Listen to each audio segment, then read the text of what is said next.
രുചിക്കൂട്ട്.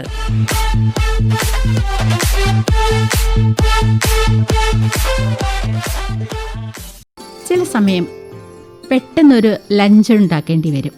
വലിയ ശല്യമൊന്നുമില്ലാതെ ഒരു ഒഴിവ് ദിവസം, തന്നെയുള്ള ദിവസം ആസ്വദിക്കാൻ തോന്നുമ്പോൾ പെട്ടെന്ന് രുചിയുള്ള എന്തെങ്കിലും ഒന്നുണ്ടാക്കണം എന്ന് ചിന്തിക്കുകയാണെങ്കിൽ അപ്പോഴും ഉണ്ടാക്കാൻ പറ്റുന്ന ഒന്നാണ് ജീര റൈസ്. ഒരു സാലഡും കൂടെ മാത്രം മതി, അധികം പണിയൊന്നും എടുക്കാതെ രുചികരമായ ഒരു നേരം അങ്ങനെ കഴിഞ്ഞു പോകും. വേണമെങ്കിൽ ഒരു ഫ്രൂട്ട് ജ്യൂസും കൂടി ആവാം. അപ്പോൾ അടിപൊളിയായിട്ടിരിക്കും. ജീര റൈസിൻ്റെ റെസിപ്പി ഞാനിപ്പോൾ പറഞ്ഞുതരാം. നമുക്ക് ആദ്യം 1 കപ്പ് നല്ല ഇനം പച്ചരിയോ ബസ്മതി റൈസോ ഒക്കെ ഒന്ന് ചോറാക്കിയെടുക്കാം.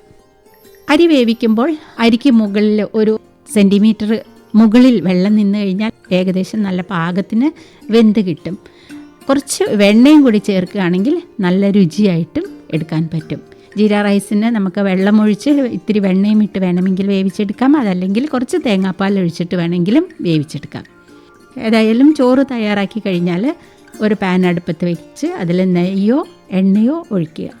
എന്നിട്ട് ഒരു വലിയ സ്പൂൺ സാധാരണ ജീരകം മൂപ്പിച്ചെടുക്കുക. അതിലേക്ക് 1 സവോളയും 2 പച്ചമുളകും ചെറുതായി അരിഞ്ഞതും കൂടി ചേർത്ത് ഒന്ന് നന്നായിട്ട് വഴറ്റാം. ബ്രൗൺ നിറമൊന്നും ആകണ്ട, ഒരു നല്ല ട്രാൻസ്പെറൻറ്റ് പിങ്ക് കളറായാൽ നിർത്താം. അതിനുശേഷം നമുക്കിതിലേക്ക് ചോറിട്ട് ഇളക്കാം. ഉപ്പുണ്ടോ എന്ന് നോക്കണം. കുറച്ച് മല്ലിയിലയും ചേർക്കണം ഇതിനോടൊപ്പം തന്നെ. ഇത്രയേ ഉള്ളൂ, വളരെ എളുപ്പമാണ്. ഇതിൻ്റെ കൂടെ എന്തൊക്കെ കഴിക്കണമെന്ന് ഞാൻ ആദ്യം പറഞ്ഞിട്ടുണ്ട്. ഒരു ജ്യൂസ് വേണമെങ്കിൽ ആവാം എന്ന് പറഞ്ഞ സ്ഥിതിക്ക് ഞാനൊരു ജ്യൂസ് ഉണ്ടാക്കുന്നതും കൂടി പറഞ്ഞു തരാം. തുല്യ അളവിൽ കരിമ്പിൻ്റെ ജ്യൂസും തണ്ണിമത്തൻ്റെ ജ്യൂസും ചേർക്കുക. അതിലേക്ക് കുറച്ച് നാരങ്ങ നീരും ഒഴിക്കാം. കുറച്ച് ഇഞ്ചി നീരും. ഇഞ്ചി നാരങ്ങ ചേർത്ത് നേരത്തെ തയ്യാറാക്കി വെച്ചിട്ടുണ്ടെങ്കിൽ അതിത്തിരി ഒഴിച്ചാലും മതി. അതിനുശേഷം കുറച്ച് ചാട്ട് മസാല ഇട്ട് നന്നായിട്ട് ഇളക്കുക. ഐസ് ക്യൂബ്സും പുതിനയിലയും ഇട്ട് ഈ ജീര റൈസിൻ്റെ കൂടെ ഒപ്പം കഴിക്കാം. ജ്യൂസൊക്കെ ഉണ്ടാക്കുമ്പോൾ അതെപ്പോഴും ഫ്രഷായിരിക്കാൻ പ്രത്യേകം ശ്രദ്ധിക്കേണ്ടതുണ്ട്. കുറച്ച് സമയം വെച്ച് കഴിഞ്ഞാൽ അത് ബാക്ടീരിയ ഒക്കെ വർക്ക് ചെയ്ത് ചീത്തയായി വയറിന് അസുഖമുണ്ടാകാൻ സാധ്യതയുണ്ട്. അപ്പോൾ ഈ പറഞ്ഞ രീതിയിലൊക്കെ ഉണ്ടാക്കി ഒരു ഒഴിവ് ദിവസം തനിയെ ആസ്വദിക്കുക. മറ്റൊരു വിഭവവുമായി നാളെ.